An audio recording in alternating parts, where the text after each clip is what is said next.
Hey guys, this is Fulton at LASR, Lute Air Student Radio. This is my new series, since I'm remote right now, and yeah, I'm just gonna call it Fulton's Music Room, and I'm just gonna go through the music that I've been listening to for the past week, every Tuesday. Expect these videos often, on the YouTube channel, on our Instagram. Be sure to follow us on our Instagram at LASR Radio, and find our YouTube. Lute Air Student Radio, which this video is of course on. So let's get into it. This past week, yesterday, I listened to Vitology by Pearl Jam. One of their greatest albums, if you ask me. The records just fell. Yeah, this is a first pressing from 1994, what I believe to be the Matrix numbers match. I don't know. You just get to see Pearl Jam at their most experimental before their 2000 release by Neural, which is super awesome. I don't know, it's just introspective. Lyrics are hitting differently every year. It's just one you gotta listen to. Yeah. The other night, I pulled this one, A Lot of Sea Lies, Kurt Bell, Courtney Barnett. One of the greatest collaboration albums that come out in the past 10 years, in my opinion. This one's pretty cool. It's, they only did this on, like, the first runs, but it opens, like, barn doors. Yeah, you just get some really weird, alternative vibes. When I had long hair, I joked I was gonna be Kurt Vile for Halloween, but not anymore. Yeah. The songs are hitting different this year, of course. I first heard it last year. Sorry about my voice, it's just like this in the morning. It's a lot of gravel. But, yeah, if I was to recommend any songs, it'd probably be, Untogether, Blue Cheese, and of course, Over Everything and Continental Breakfast. The lead singles are just marvelous, and just straight stream of consciousness from Kurt and Courtney. Up next, my opinion, greatest solo album.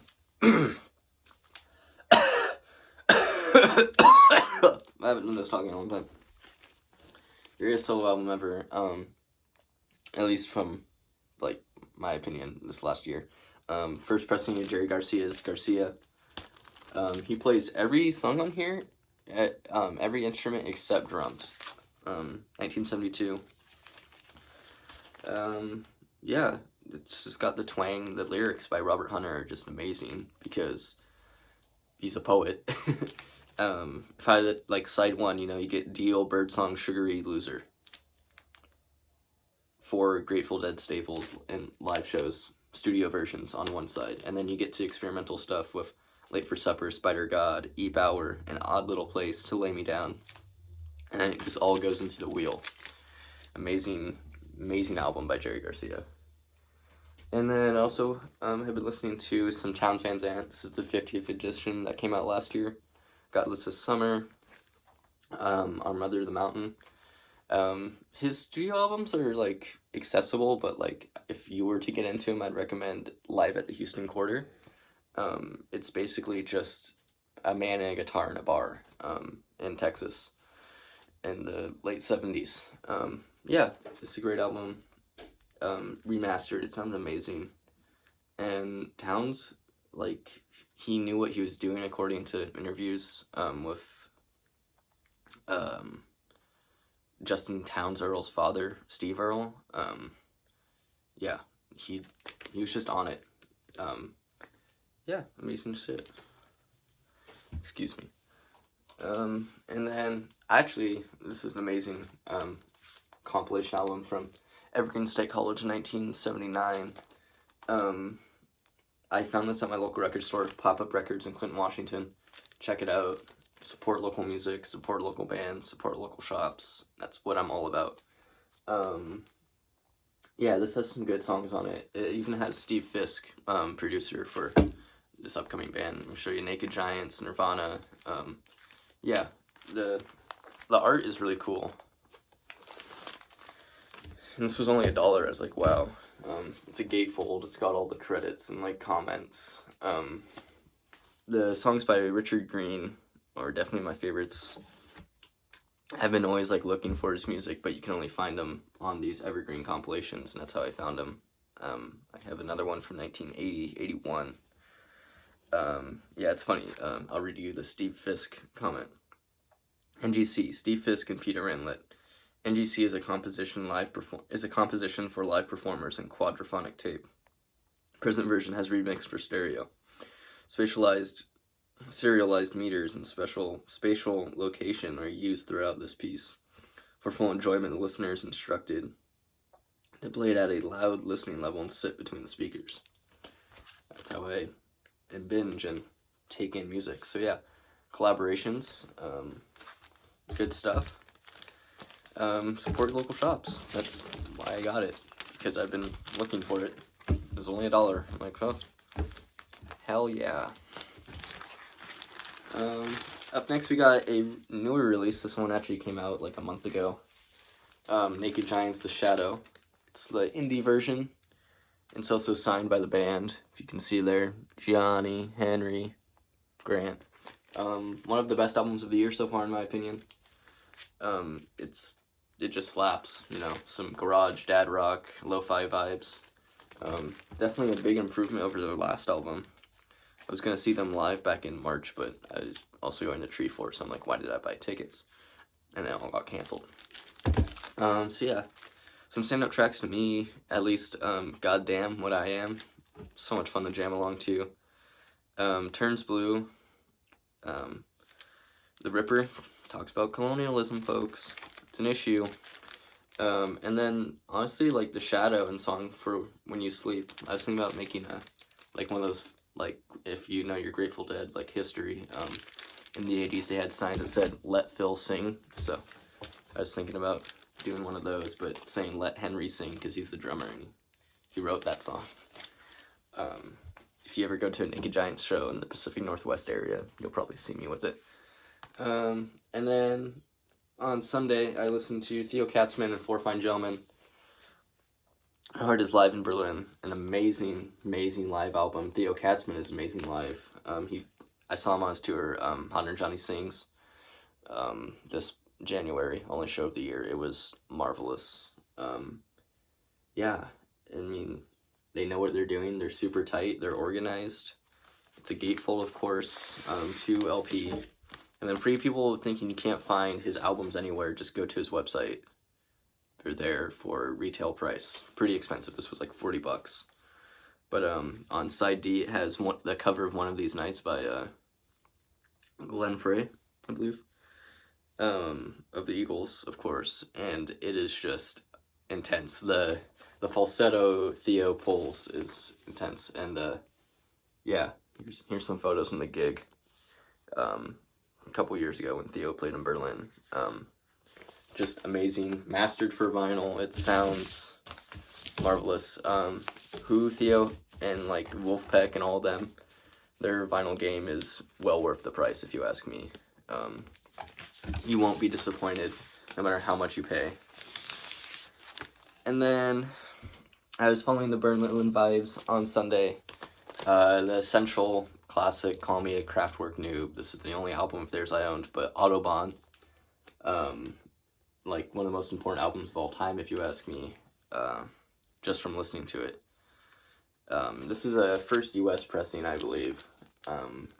It's got some weird, like, anti-privacy stuff on this record sleeve, like saying, like, the communists are listening to you. Pretty ironic for a German band in 1974.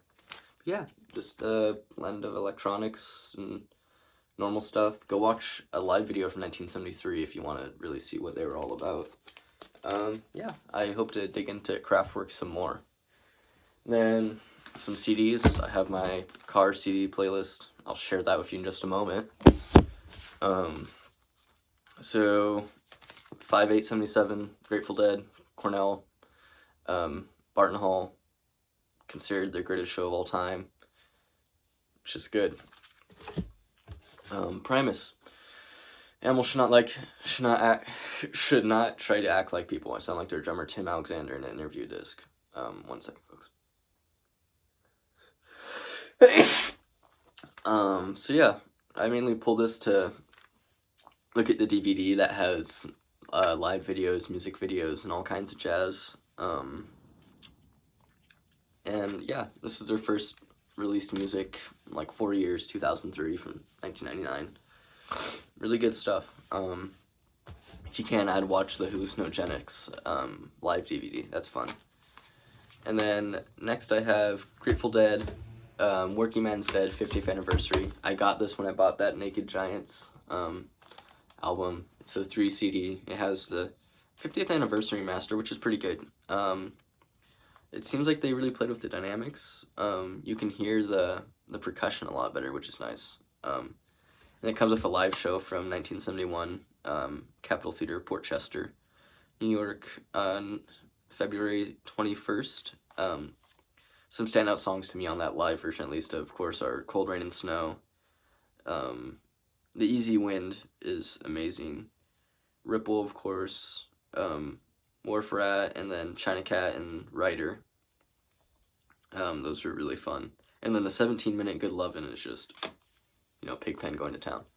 So, onto my CD case. We can go through this pretty briefly. Live Rust, Neil Young, some Khruangbin Burn CDs, Asia by Steely Dan. I got this on vinyl too.